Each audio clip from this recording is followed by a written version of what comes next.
ممکن ہوا تو آپ کا سوال شامل سلسلہ کر لیا جائے گا۔ درود پاک کی فضیلت سنتے ہیں۔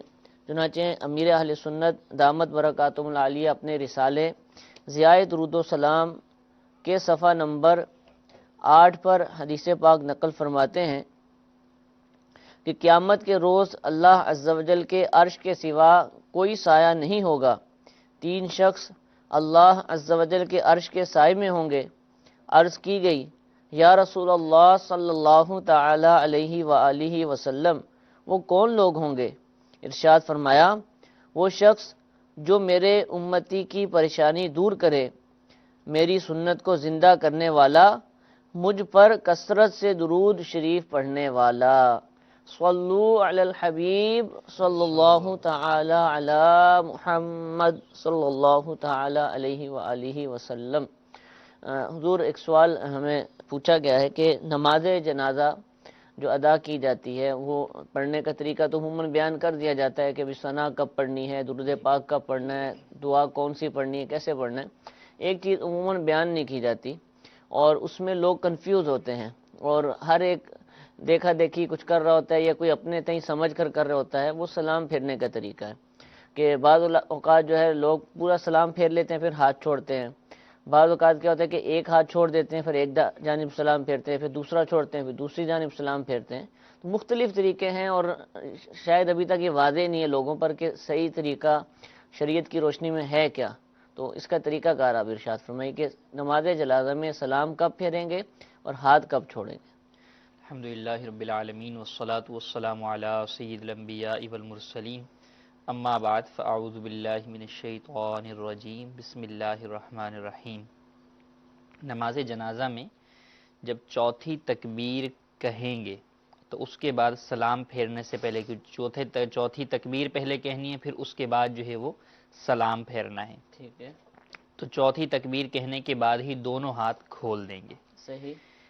جو طریقہ یوں اختیار کیا جاتا ہے کہ دونوں ہاتھ باندھے رکھتے ہیں اور سلام کے بعد کھولتے ہیں، یہ بھی درست نہیں ہے۔ یوں ہی ایک سلام پہ ایک ہاتھ کھولتے ہیں، دوسرے سلام پہ دوسرا ہاتھ کھولتے ہیں، یہ بھی درست نہیں ہے۔ ٹھیک ہے، درست طریقہ یہی ہے کہ جب چوتھی تکبیر پوری کہہ لی اللہ اکبر تو اب دونوں ہاتھ کھول دیں۔ ٹھیک ہے، کیونکہ قیام کے اندر جو ہاتھ باندھنے کا تعلق ہے وہ اس کے ساتھ ہے کہ آپ نے اس کے بعد کچھ پڑھنا ہے یا نہیں پڑھنا۔ ٹھیک، تو جہاں پر آپ نے پڑھنا ہے وہاں پر ہاتھ باندھا جاتا ہے، اور جہاں نیدین جو زوائد ہوتی ہیں ان میں بھی یہی اصول ہے کہ جہاں جی تو وہاں پہ بھی جب پڑھنا ہوتا ہے بعد میں تو ہاتھ باندھ لیا جاتا ہے، اور جہاں اس کے بعد کچھ پڑھنا نہیں ہے بلکہ اگلی تکبیر کہنی ہے تو ایسی صورت میں وہاں پر بھی نہیں پڑھا جاتا۔ تو یہاں پر بھی چونکہ چوتھی تکبیر کے بعد اب کچھ پڑھنا نہیں ہے، ٹھیک ہے، پہلے پڑھ لی ثنا پڑھ لی، درود پڑھ لیا، اور جو ہے وہ دعا پڑھ لی میت کے لیے، اب جو ہے وہ فقط سلام پھیرنا ہے نماز سے باہر ہونے کے لیے۔ تو لہٰذا اب فقط چوتھی تکبیر کے بعد ہاتھ دونوں کھول دیں کہ اب کچھ پڑھنا نہیں ہے، اور ہاتھ دونوں کھول کر ہی سلام پھیریں۔ ٹھیک ہے، جزاک اللہ۔ اچھا ایک اور چیز بھی ہوتی ہے، اس میں بھی کنفیوژن ہوتی ہے کہ جوتے پہن کر نماز پڑھنی ہے یا ننگے پاؤں۔ اچھا ننگے پاؤں پڑھنی ہے تو جوتوں کے اوپر کھڑا ہونا ہے یا فرش پر کھڑا ہونا ہے؟ روڈ پر پڑ جاتی ہے عام طور پر، بہت کم ہوتا ہے کہ کوئی جنازہ کا ہوتی بھی ہوں گی۔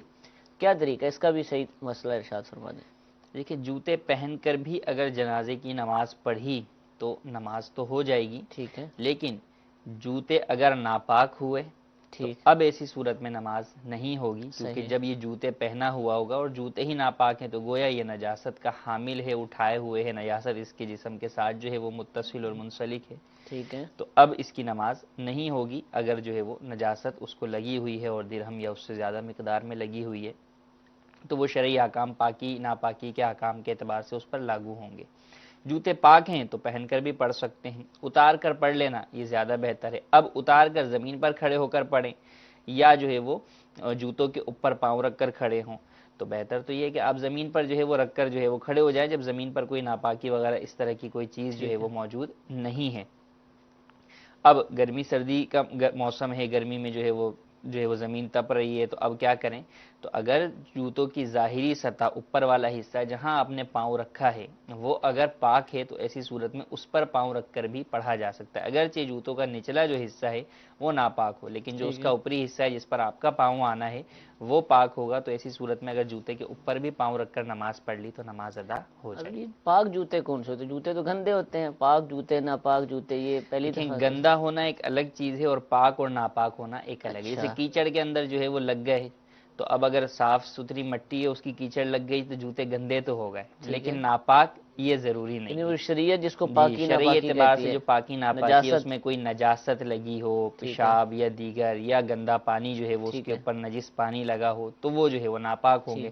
اب عموماً جوتوں کے اندر جو ہے وہ ان باتوں کا خیال جو ہے وہ نہیں رکھا جاتا، واش روم میں بھی پہن کے جاتے ہیں تو ہو سکتا ہے اس کے اوپر جو ہے وہ چھینٹیں بھی لگی ہوئی ہوں، تو اس لیے اگر تو ایسی جو ہے وہ صورت ہو تو اگرچہ شک و شبہ کی بنیاد پہ ہم اسے ناپاک تو نہیں کہیں گے، لیکن اگر کوئی یہ صورت اختیار کرنا چاہے تو وہ جوتے اتار کر جو ہے وہ زمین پر کھڑا ہو کر نماز ادا کر لے۔ تو یہ روڈ پاک کہلاتی ہے؟ ہاں، روڈ جو بھی ہیں جب وہ سوکھے ہوئے اگر وہ ناپاک تھے بھی، ان پر کسی نے پیشاب کیا یا اور کوئی نجاست وہاں سے گزری لگ گئی، تو جب زمین سوکھ جاتی ہے تو سوکھنے کے بعد وہ زمین پاک ہو جاتی ہے، وہاں نماز پڑھی جا سکتی ہے۔ یہ چاہے جو ہے وہ روڈوں کی زمین ہو، گھر کے فرش ہوں، جب ان پر کوئی نجاست لگی، بچوں نے پیشاب کر دیا، اب وہ سوکھ گئی اور اب اس کا اثر جو ہے وہ زائل ہو گیا ہے، بو اور رنگ وغیرہ سب زائل ہو گیا ہے، بالکل جو ہے وہ صاف ستھری ہو گئی ہے، تو ایسی صورت میں اس پر نماز پڑھی جا سکتی ہے کہ